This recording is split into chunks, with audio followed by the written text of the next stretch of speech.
Hello बच्चों, मैं स्मिता बिजलवान स्वागत करती हूँ आपका आईसीटी वर्चुअल क्लासरूम में। आशा करती हूँ आप सभी स्वस्थ होंगे और अच्छे से अपनी पढ़ाई कर रहे होंगे। बच्चों, आज हम पढ़ने जा रहे हैं क्लास 12 की केमिस्ट्री।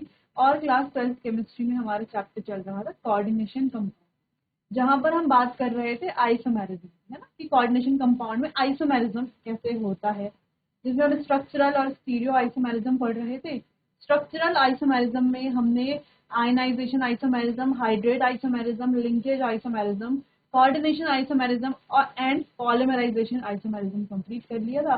स्टीरियो आइसोमेरिज्म में भी दो तरह के आइसोमेरिज्म है, ज्योमेट्रिकल और ऑप्टिकल। जहाँ पे ज्योमेट्रिकल आइसोमेरिज्म हमने कंप्लीट कर लिया था, ऑप्टिकल हमने अपने लास्ट लेक्चर में स्टार्ट कर लिया था। उसी को आगे कंटिन्यू करेंगे। ऑप्टिकल हमारा लास्ट टॉपिक है चैप्टर का, तो चैप्टर हमारा कंप्लीट हो जाएगा। चलिए, तो एक बार देख लीजिए जो जो टॉपिक अभी तक हम इस चैप्टर में कंप्लीट कर चुके हैं। चलिए, तो आइसोमेरिज्म के बारे में हम बात कर रहे थे। स्टीरियो आइसोमेरिज्म में cis trans isomerism, square planar coordination number 4 और 6 में कैसे ज्योमेट्रिकल आइसोमेरिज्म बनते हैं ये हमने देख लिया था। ठीक, coordination number 6 monodentate bidentate ligand, दोनों केसेस हमने यहाँ पे कोऑर्डिनेशन नंबर 6 मोनोडेंटेट लिगेंड देखा पहले हमने, फिर हमने बाइडेंटेट लिगेंड के केसेस देखे। ठीक है, MA to BC टाइप यहाँ पर बनते हैं, A dash B sorry A dash type यहाँ पर बनते हैं, क्योंकि क्या है, अनसिमेट्रिकल बाइडेंटेट लिगेंड। ठीक है, ये फिर हम ऑप्टिकल आइसोमेरिज्म हमने स्टार्ट किया था। तो ऑप्टिकल आइसोमेरिज्म में हमने देखा जहाँ पर केमिकल और स्ट्रक्चरल फॉर्मूला सेम है, लेकिन दोनों क्या है, एक दूसरे की मिरर इमेज है। और क्या होते हैं, can not be super impose नहीं होती। जैसे यहाँ पर ये हमारे पास है और ये दिखने में ऐसे लग रहा है कि दोनों, अगर यहाँ पर एक मिरर लगा दिया जाए और क्या बनेगी, इसकी इमेज बनेगी ना, है ना, ये थंब यहाँ पर, थंब यहाँ पर आएगा, है ना, ये हैंड इस तरीके से आएगा। लेकिन ये दोनों एक दूसरे की क्या है, मिरर इमेज तो है, लेकिन जब हम इन्हें सुपर इम्पोज करते हैं, एक के ऊपर एक रखते हैं, तो क्या तभी भी ये सेम है? बिल्कुल नहीं। देखो, थंब यहाँ पर है लेकिन यहाँ पर थंब यहाँ पर है ना, तो क्या सुपर इम्पोज ये नहीं होते। ठीक है, इन्हें कहा जाता है। तो ये क्या होते हैं, यानी कि जो ऑप्टिकल आइसोमेरिज्म के बारे में बात करें, सुपर इम्पोज नहीं होते, मिरर इमेज होते हैं। इन्हें इनएंशियोमर भी बोल सकते हैं हम। ठीक है, इनएंशियोमर जो क्या होते हैं, एक दूसरे की मिरर इमेज होते हैं, सुपर इम्पोज नहीं होते, कायरल भी। क्लियर।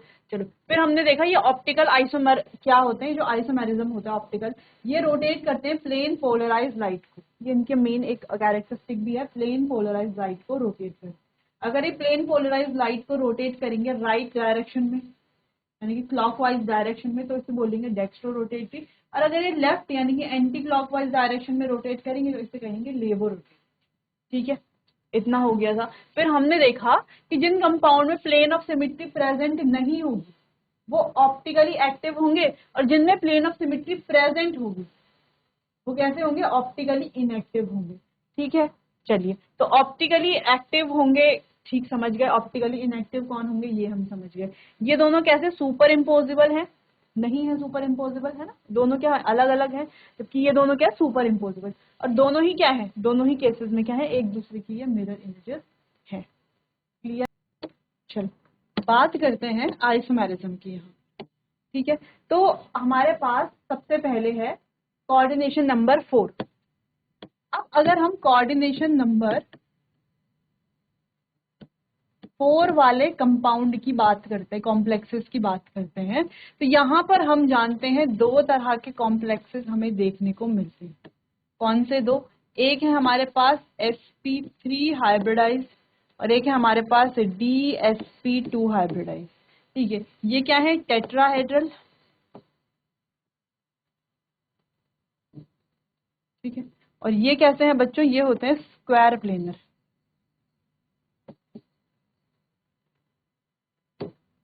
लेकिन ये दोनों ही केस क्या करते हैं, जो ऑप्टिकल आइसोमेरिज्म शो नहीं करते। हालांकि कुछ एक्सेप्शनल केसेस होते हैं जो हमें यहाँ पर नहीं पढ़ने, फिलहाल हमें अपने सिलेबस के अकॉर्डिंग पढ़ना है।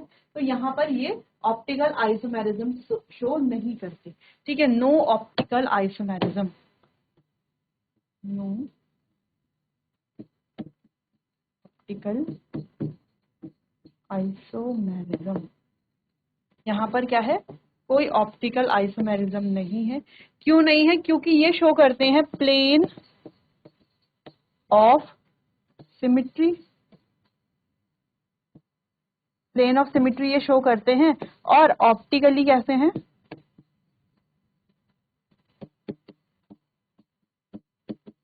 इनएक्टिव ये है।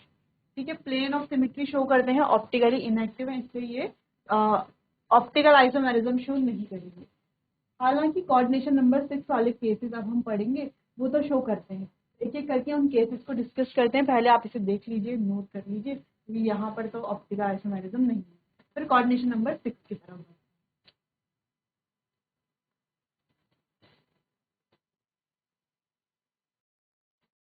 चलिए बात करते हैं complex with coordination number 6। Coordination number 6 के जो कॉम्प्लेक्सेस हैं, ठीक है। तो पहला यहाँ पर हमारे पास है MA6 टाइप या MA5B। ठीक है, इस तरीके का हो सकता है हमारे पास MA6 टाइप या MA5B। इसको बना लेंगे हम।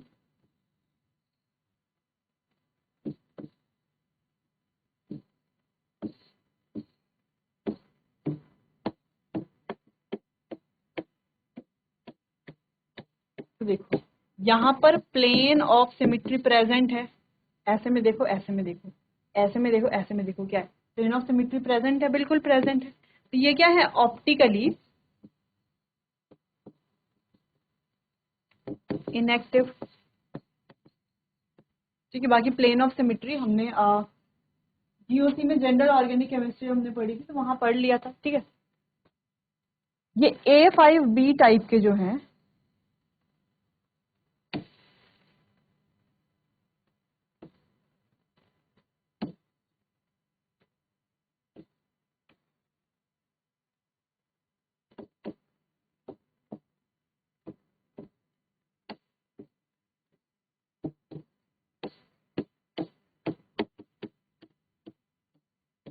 यहां पर भी क्या है, यहां पर भी क्या है बच्चों, प्लेन ऑफ सिमेट्री प्रेजेंट है, और ऑप्टिकली क्या है, ये इनएक्टिव। यहां पर क्या होगा, नो ऑप्टिकल आइसोमेरिज्म, कोई भी ऑप्टिकल आइसोमेरिज्म यहां पर नहीं है।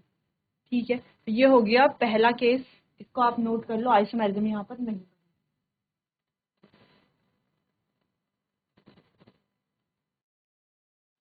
चलो आगे बढ़ते हैं, सेकंड केस की बात करते हैं, MA4B2। ठीक है, तो आपको लगता है क्या यहाँ पर बनेगा ऑप्टिकल आई, ज्योमेट्रिकल की बात नहीं कर रहे, ऑप्टिकल की बात कर रहे, बाकी ज्योमेट्रिकल वाले केस तो हमने पढ़े ही हैं। ठीक है, देखो एक तो ये हमारे पास क्या बन गया, ट्रांस, इसका सिस भी बनेगा, हाँ बिल्कुल बनेगा, ट्रांस बन गया तो सिस भी बनेगा।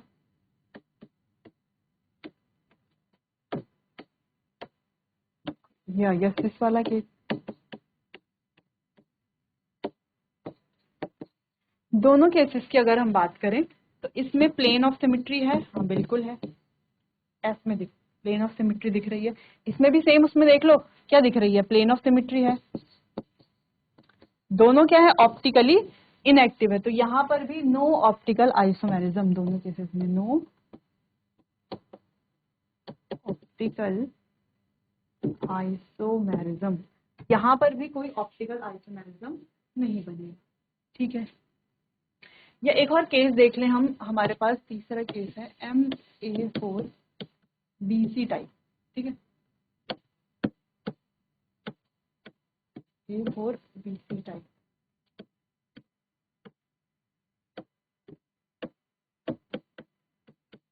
A4BC type.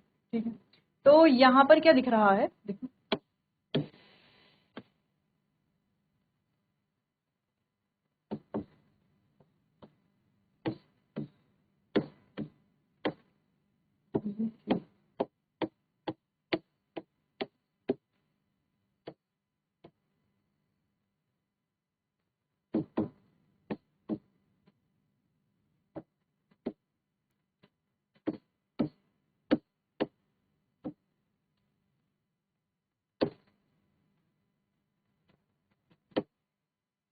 अगर आप ध्यान से यहाँ पर देखो, तो देखो यहाँ पर भी प्लेन ऑफ सिमेट्री प्रेजेंट है, हाँ बिल्कुल प्लेन ऑफ सिमेट्री जो है वो प्रेजेंट है। तो ये भी क्या है, ऑप्टिकली इनएक्टिव, ऑप्टिकली इनएक्टिव है, जिस वजह से यहाँ पर भी क्या है, नो ऑप्टिकल आइसोमेरिज्म।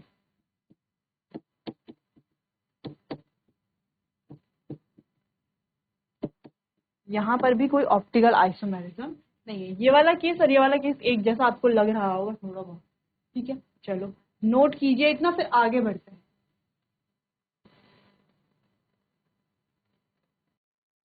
नेक्स्ट हमारे पास बहुत इंपॉर्टेंट वाला जो हमने ज्योमेट्रिकल आइसोमर में भी पढ़ा था, Ma3B3, ज्योमेट्रिकल में भी हमने ये पढ़ा था, जहाँ पे फैक और मर आइसोमर है ना, फेशियल आइसोमर और मेरिडियोनल आइसोमर बन रहे थे, वो हम यहाँ पर बनाएंगे।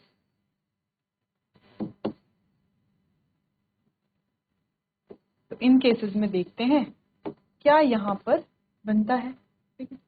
देखो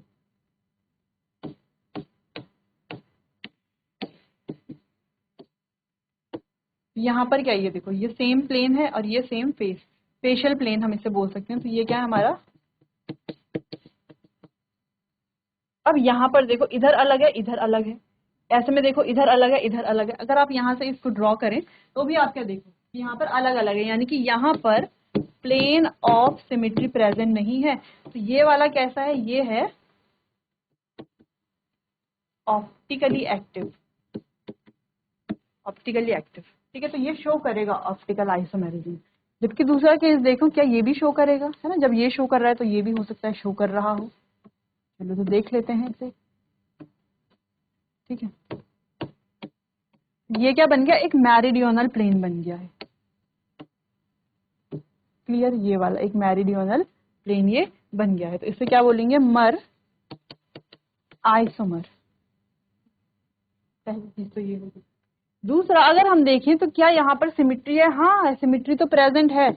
यहाँ पर प्लेन ऑफ सिमिट्री प्रेजेंट है, जिस वजह से ये शो नहीं करेगा जो मैं ऑप्टिकल आइसोमेरिज्म, जबकि ये शो कर रहा है, क्योंकि ये क्या है, ऑप्टिकली एक्टिव है। क्लियर हो गया इतना, चल इतना नोट कीजिए। ये वाला केस इंपॉर्टेंट केस है,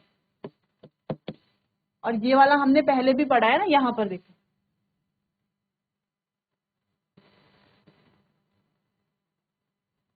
यहाँ पर भी पढ़ा है। तो ये वाला केस क्या है, इंपॉर्टेंट है, ठीक है। वहां पर भी हमने इंपॉर्टेंट मार्क किया है, तो यहाँ पर भी कर। चलो तो नोट करो आप इतना, फिर नेक्स्ट केस पढ़ते हैं।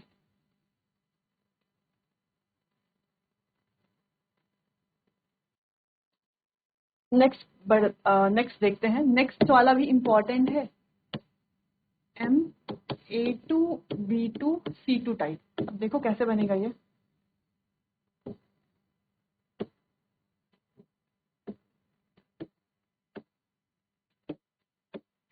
ये आ गया C, A और B। अब यहाँ पर तो सिंपल दिख रहा है कि क्या प्रेजेंट है, प्लेन ऑफ सिमेट्री प्रेजेंट है। तो ये क्या होगा, ऑप्टिकली इनएक्टिव। दिख रही है प्लेन ऑफ सिमेट्री, ऐसे में देखो ऐसे में देखो या ऐसे में देखो, क्लियर है। इसका नेक्स्ट देखते हैं,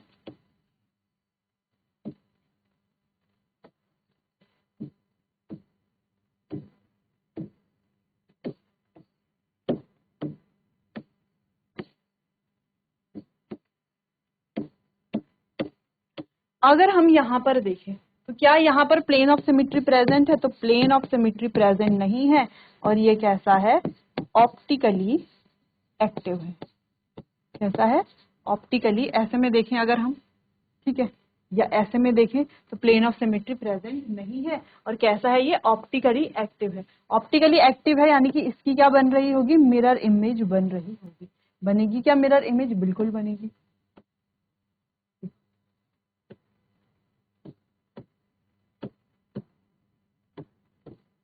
मिरर इमेज बनाते हैं, या बी सी ए,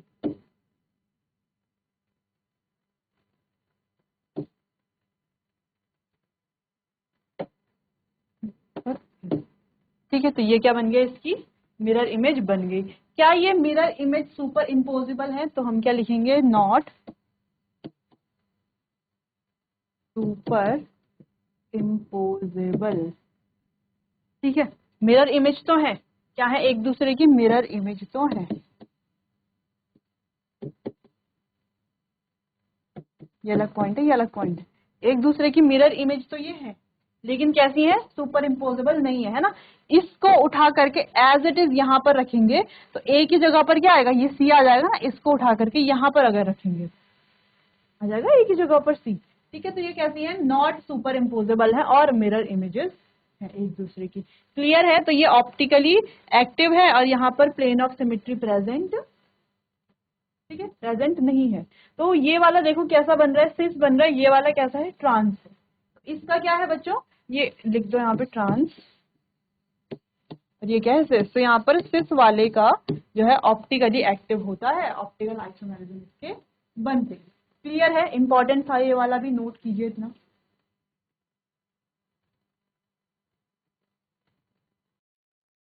चलो, अच्छा एक और है हमारे पास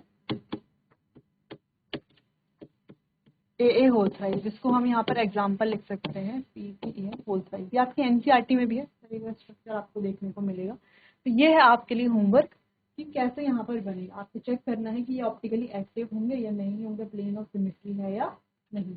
ठीक है, तो चलिए बच्चों, आज के लिए इतना ही, मिलते हैं अपने आने वाले अगले सेशन में। तब तक के लिए आपका बहुत बहुत धन्यवाद।